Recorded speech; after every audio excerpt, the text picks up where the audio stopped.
Yaxşısız xanım. Üzr istəyirəm, günah məndədir. Əzilmədiniz ki. Yox, narahat olmayın.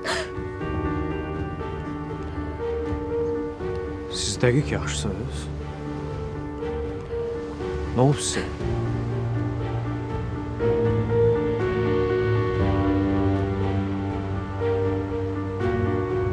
Xanım sizlə nə olub?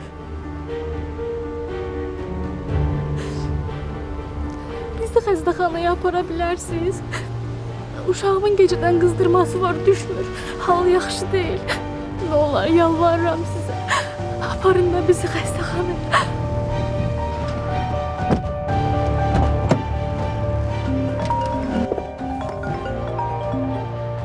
Bəli ana.